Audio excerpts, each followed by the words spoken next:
Hello friends, नमस्कार। Welcome to one day exam target. आप सभी का स्वागत है आपके अपने चैनल वनडे एग्जाम टारगेट पर। फ्रेंड्स, यहाँ पर हम देखेंगे हिंदी के बहुत ही इंपॉर्टेंट क्वेश्चन जो कि सभी एग्जाम के लिए, चाहे वो यूपी टेट हो, सी टेट हो, सुपर टेट हो, डिफरेंट कोई भी एग्जाम हो, स्टेट लेवल का एग्जाम हो, सभी में ये क्वेश्चन इक्वली इंपॉर्टेंट है, सभी में पूछा जाता है। तो चलिए बिना किसी देरी के आज की क्लास को स्टार्ट करते हैं। क्वेश्चन आप सभी की स्क्रीन पर है। वर्तमान हिंदी किस लिपि में लिखी जाती है? बहुत ही इंपॉर्टेंट, जितने आप क्वेश्चन यहाँ पर देखेंगे सभी इंपॉर्टेंट क्वेश्चन है।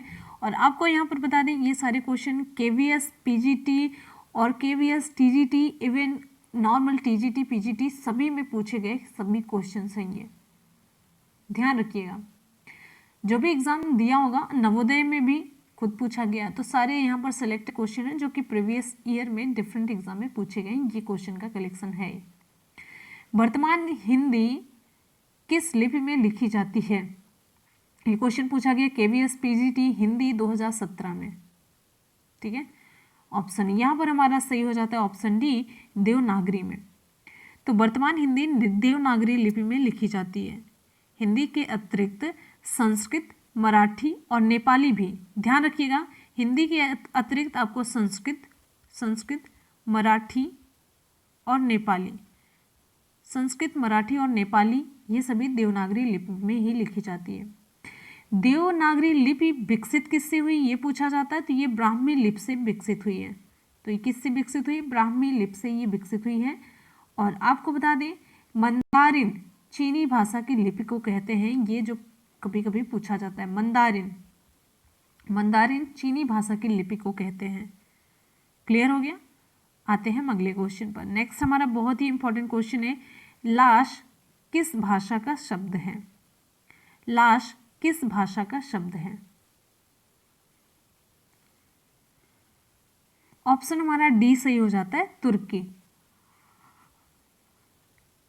लाश तुर्की भाषा का शब्द है। तुर्की भाषा में और पूछा जाता है, कुछ क्वेश्चन होता है। एक सबसे ज़्यादा पूछा जाने वाला है क्वेश्चन है कैची। कैची पूछा जाता है, तो ये है तुर्की भाषा का शब्द है। बेगम ये भी तुर्की है। बहादुर ये भी तुर्की ही है। तलाश ये भी तुर्की ही है। जाजिम, जाजिम बिछाया जाता है, जाजिम हुआ। और चेचक हुआ।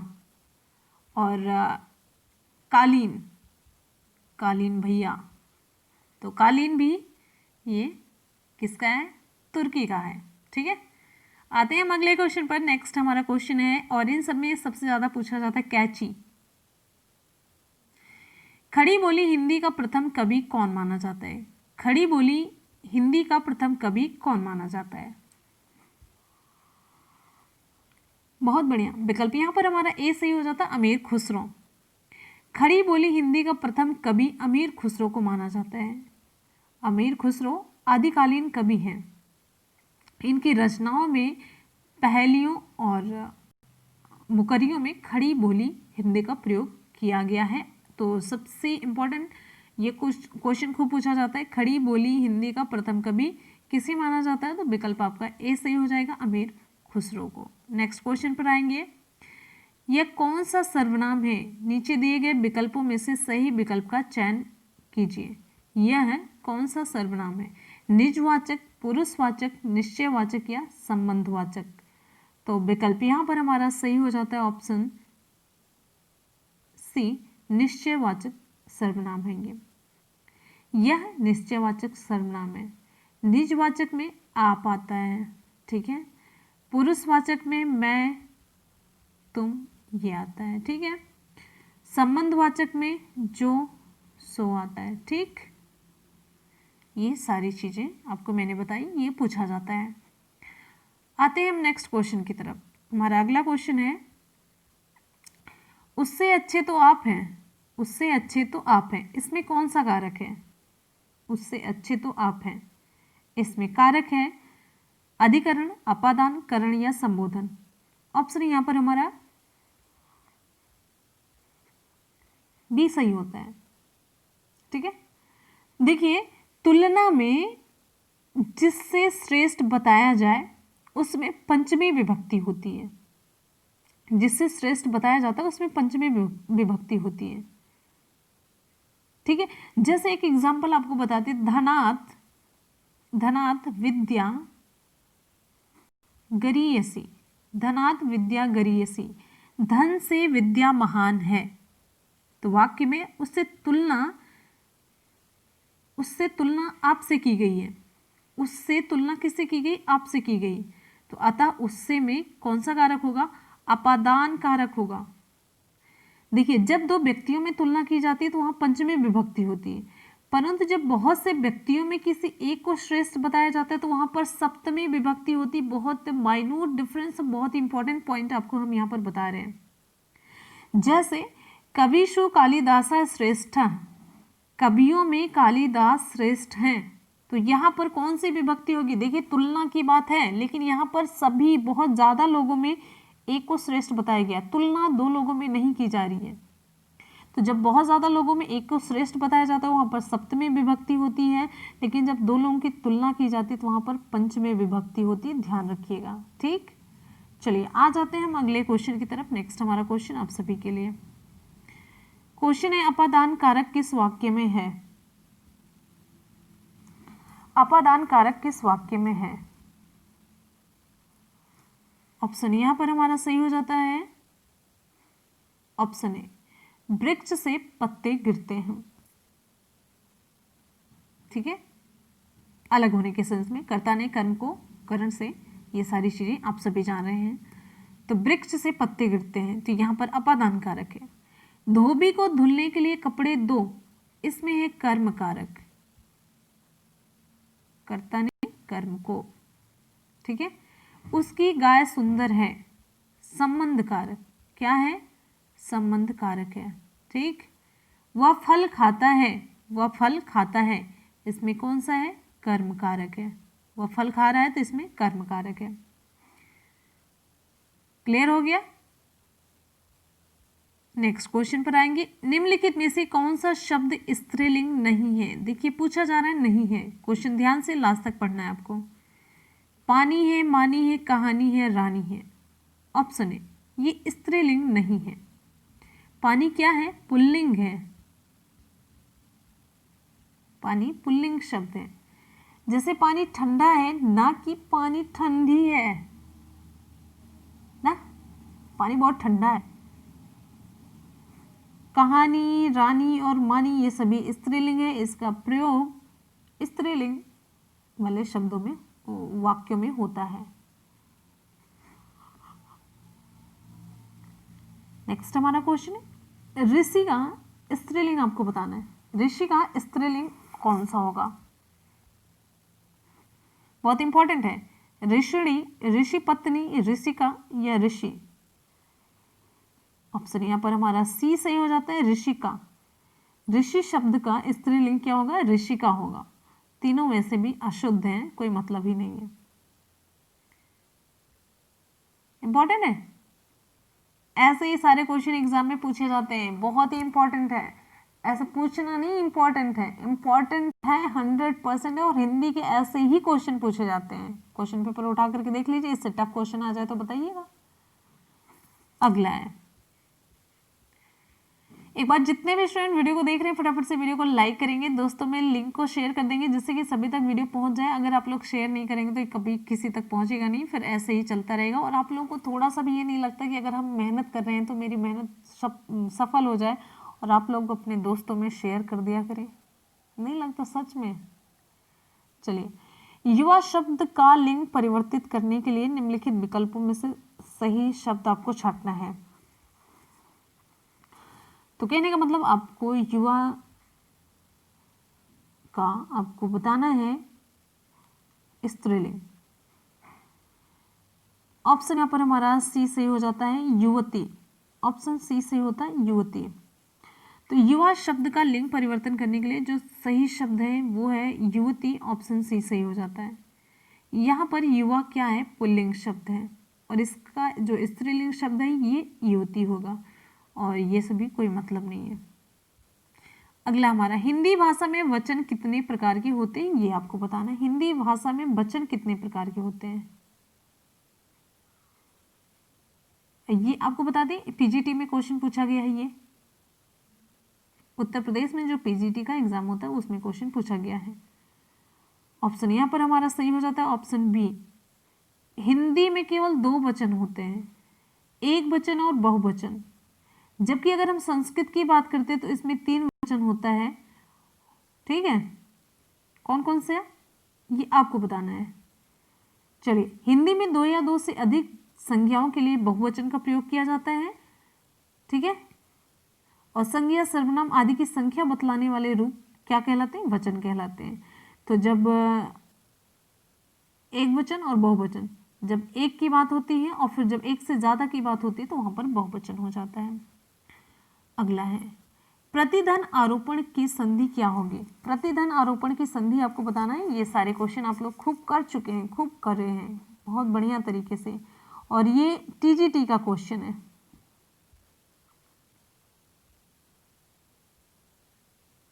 चलिए, विकल्प यहां पर हमारा कौन सा सही होगा।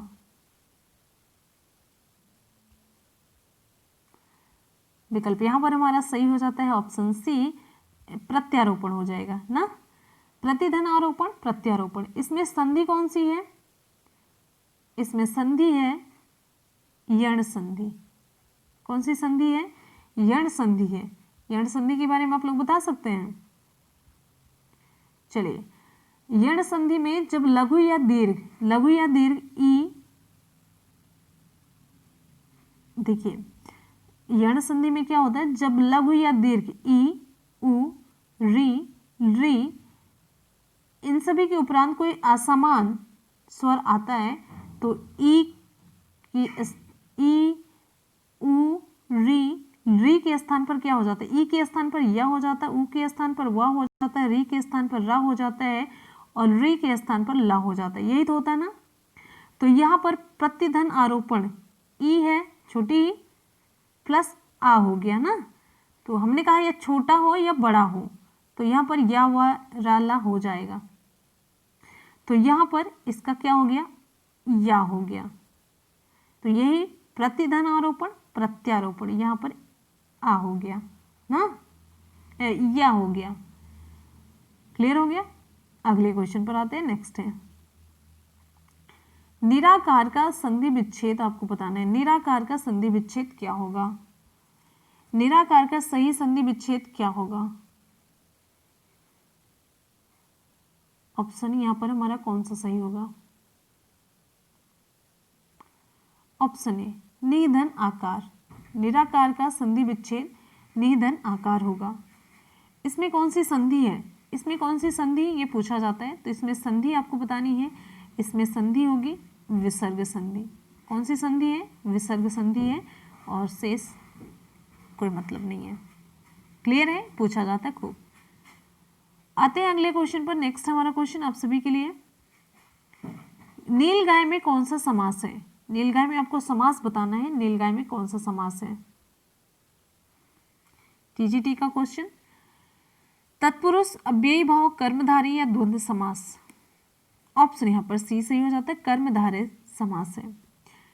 जिस समास में उत्तर पद, कौन सा पद, उत्तर पद प्रधान हो, उत्तर पद प्रधान हो और पूर्व पद व उत्तर पद में उपमेय और उपमान या विशेषण विशेष से संबंध होता है, वहां पर कर्मधारय समास होता है। ठीक है, चरण कमल, कमल नयन, चंद्रमुख, नीलकंठ, महादेव, महापुरुष, ये सभी आप ध्यान रखिएगा कर्मधारय समास के एग्जाम्पल हैं जो मैंने आपको बता दिए। एक एक क्वेश्चन, एक एक एग्जाम्पल से एक एक क्वेश्चन बनता है। हमने बताया आपको नीलकंठ, महादेव, महापुरुष, कमल नयन, चरण कमल, चंद्रमुख, ये सभी आपके कर्मधारय समास के एग्जाम्पल हैं। नेक्स्ट क्वेश्चन पर हम आएंगे। अभी मैंने आपको बताया कमल नयन में कौन सा, कमल नयन में कौन सा समास है। तत्पुरुष समास, द्विगु समास, बहुव्रीहि समास या द्वंद्व समास। ऑप्शन सी, ऑप्शन यहां पर हमारा सही हो जाता है सी, बहुव्रीहि समास। कमल नयन शब्द में कमल और नयन से विशेषण भाव प्राप्त होता है। तो यहां पर आपको मैंने बताया कर्मधारय समास होगा। लेकिन कर्मधारय समास विकल्प में दिया नहीं गया, इसलिए सही विकल्प के अभाव में हम क्या करेंगे, यहाँ पर अन्य पद प्रधान वाला जैसे नहीं हो जाता है, कमलवत नेत्र हैं जिसके, अर्थात भगवान राम, बहुब्रीहि समास, ये नजदीक का उत्तर होगा इसका। इसके पहले आपको मैंने बताया ना, कमल नयन किसका होगा, कर्मधारय समास का एग्जाम्पल है, लेकिन यहाँ पर कर्मधारय दिया नहीं गया तो उसके नजदीक बहुब्रीहि समास रहता है, तो इस पर हम चलते हैं। अगले क्वेश्चन पर आते हैं। नेक्स्ट है, अतीव शब्द में कौन सा उपसर्ग प्रयोग हुआ है। अतीव शब्द में आपको उपसर्ग बताना है। विकल्प यहाँ पर हमारा कौन सा सही होगा, ऑप्शन डी सही हो जाता है। ऑप्शन डी अति उपसर्ग है। अतिव में अति धन एव है, इसमें अति उपसर्ग है। अति उपसर्ग से बनने वाले जो और शब्द हैं, अति से ये पूछा जाता है। देखिए अत्यधिक में भी अति उपसर्ग है। अत्याचार इसमें भी अति उपसर्ग है। और यहाँ पर अति उपसर्ग से लगा हुआ अतीन्द्रिय है, अतीन्द्रिय, ये सभी अति से बनने वाले शब्द हैं। और ये सभी मैंने आपको जितने बताए ना इम्पॉर्टेंट हैं, ये अत्यधिक, अत्याचार, अतीन्द्रिय, ये सभी। नेक्स्ट क्वेश्चन पर हम आएंगे, कौन सी वर्तनी ठीक है। कौन सी वर्तनी ठीक है, रचयिता, रचयिता, रचयिता या फिर रचयिता। ऑप्शन सी सही हो जाता है, रचयिता। क्लियर है, ये शुद्ध है और बाकी सभी का कोई मतलब ही नहीं है। हमारा अगला क्वेश्चन है, सही विकल्प को चुन करके निम्नलिखित वाक्य के रिक्त स्थान की पूर्ति आपको करना है। सिंहासन खाली कर दो, फिल इन द ब्लैंक। सिंहासन खाली कर दो, सिंहासन खाली करो की, फिल इन द ब्लैंक क्या आती है, देवता, जनता, असुर, लोक। ऑप्शन सी जनता शब्द भरा जाएगा। सिंहासन खाली करो की जनता आती है, ये पंक्ति है राष्ट्र कवि रामधारी सिंह दिनकर की, ये काव्य पंक्ति है। ठीक, नेक्स्ट है, शीला आई और अंधे को सहारा दिया। शीला आई और अंधे को सहारा दिया, ये जो वाक्य है किस वाक्य भेद का उदाहरण है। सही विकल्प आपको बताना है किस वाक्य भेद का उदाहरण है। संयुक्त वाक्य, मिश्र वाक्य, नकारात्मक या प्रश्नवाचक वाक्य। ऑप्शन यहाँ पर हमारा ए सही हो जाता है, संयुक्त वाक्य का। शीला आई और अंधे को सहारा दिया, यह संयुक्त वाक्य है। संयुक्त वाक्य में दो वाक्य है, समुच्चय बोधक अव्यय जो है और तथा, इन सभी से जुड़े रहते हैं, और तथा से जुड़े रहते हैं। ठीक है, अगले क्वेश्चन पर आते हैं। नेक्स्ट हमारा क्वेश्चन, निम्नलिखित में से कौन सा शब्द समुद्र का पर्यायवाची है। कौन सा शब्द समुद्र का पर्यायवाची है। सरिता, सागर, सरोवर, जलद। ऑप्शन यहाँ पर हमारा बी सही हो जाता है, सागर। ऑप्शन बी सही होता है। समुद्र का पर्यायवाची शब्द क्या है, सागर है। जबकि सरिता नदी का है, ये किसका है, नदी का है। सरोवर ये किसका है, तालाब का है। और जलद ये किसका है, बादल का है। ठीक है, समुद्र के और पर्यायवाची हैं जिसमें है उदधि है, उदधि, जलधि, रत्नाकर, अर्णव, सिंधु, पारावार, ये सभी समुद्र के पर्यायवाची हैं। ध्यान रखिएगा, पूछा जाता है सब कुछ, यहाँ पर मैंने आपको डिटेल में बताया। पर्यायवाची की दृष्टि से एक युग्म अशुद्ध है।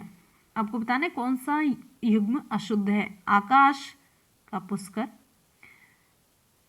कमल का तामरस, यमुना जाह्नवी, कामदेव मनोभव।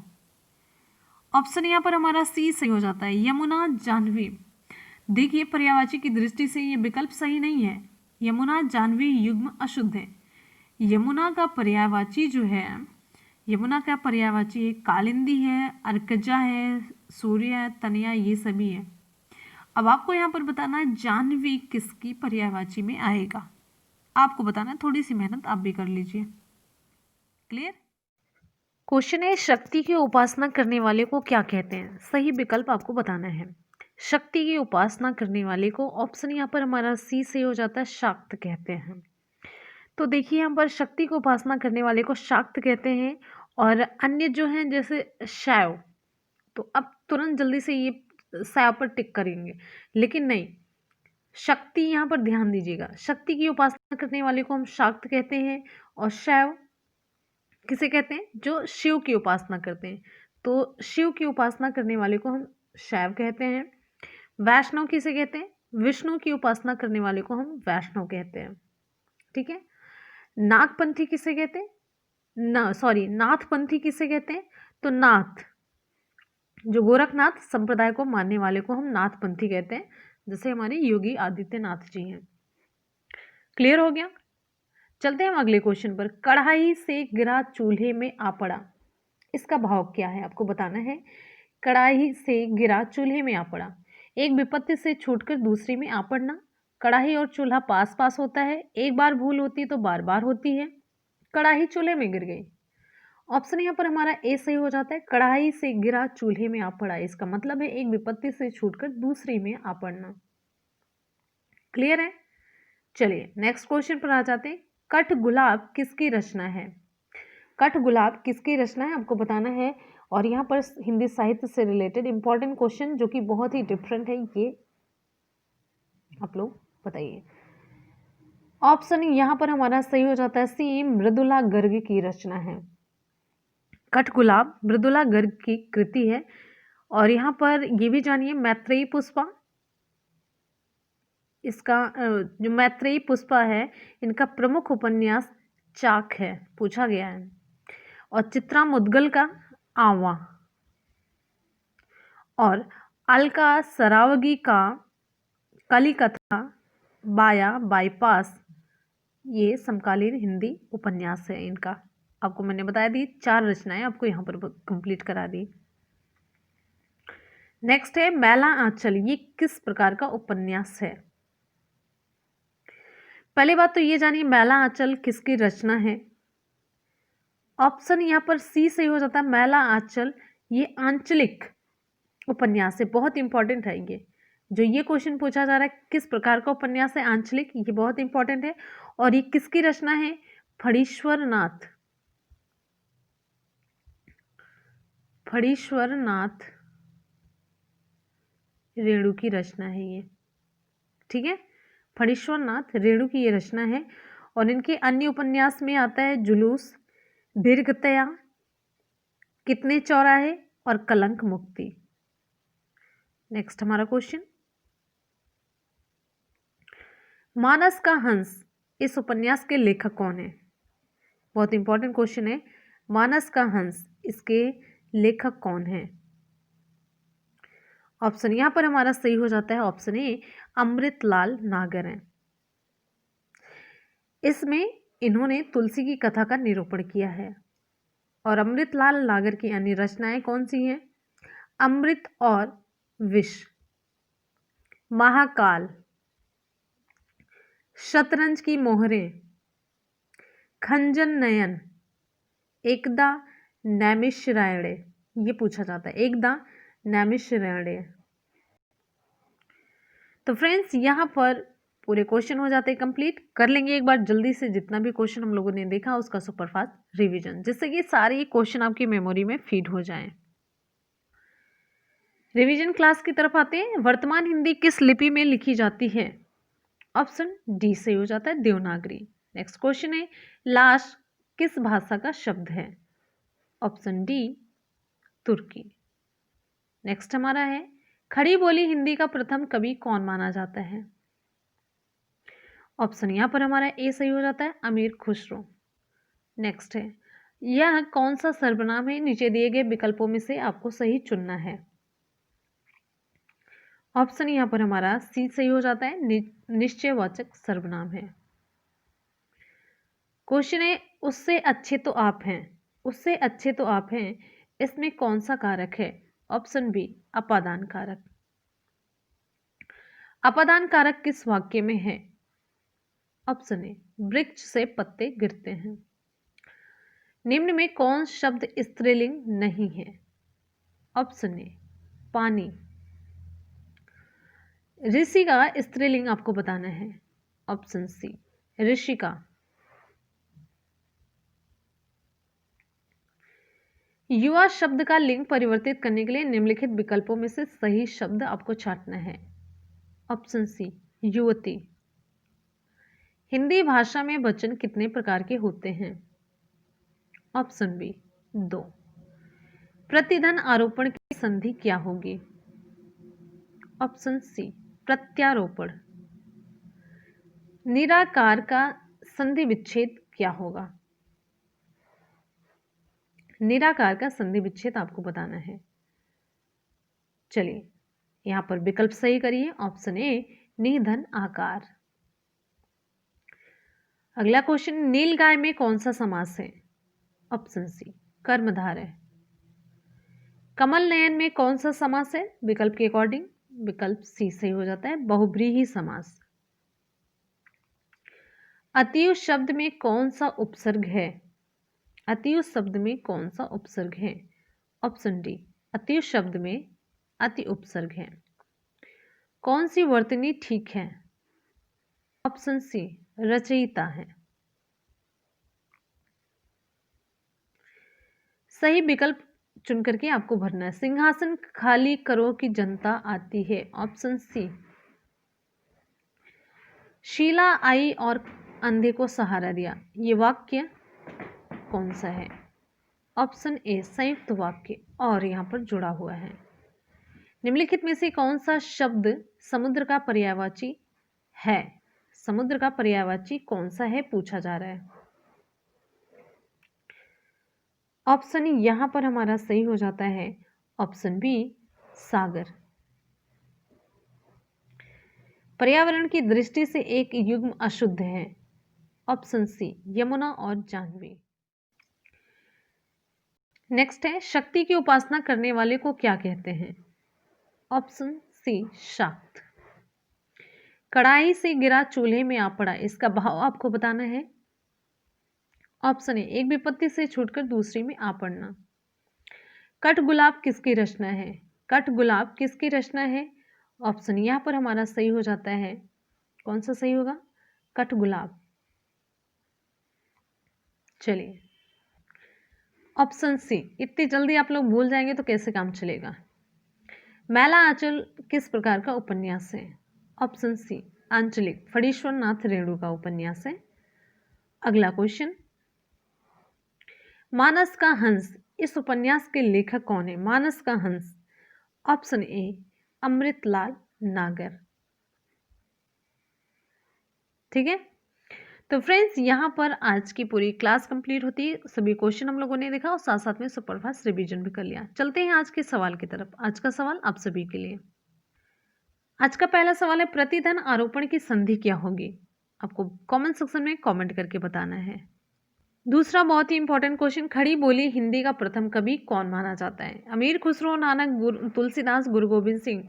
आप लोग फटाफट से कमेंट सेक्शन में रिप्लाई करके जरूर बताएंगे। और आप सभी से रिक्वेस्ट है कि आप लोग वीडियो को लाइक और अपने दोस्तों में शेयर करना बिल्कुल भी ना भूलें। ठीक है, तो इसी के साथ ही मिलते हैं फिर नेक्स्ट वीडियो में। आपका एक न्यू चैनल है जिसका नाम है मुनमुन ब्लॉग्स। इसका लिंक हम आपको नीचे डिस्क्रिप्शन बॉक्स में दे देंगे। आप चैनल को सब्सक्राइब कर लेंगे तो वहाँ पर हम डेली कुछ ना कुछ एक्टिविटी करते हुए आपको मिल जाएंगे। और साथ ही साथ में कुछ मोटिवेशनल वीडियो लाइव भी आप लोग कर सकते हैं मेरे से डायरेक्टली। तो चलिए इसी के साथ ही मिलते हैं फिर नेक्स्ट वीडियो में। तब तक के लिए good bye and take care. Thank you so much. Love you all. Bye bye and take care. जय हिंद।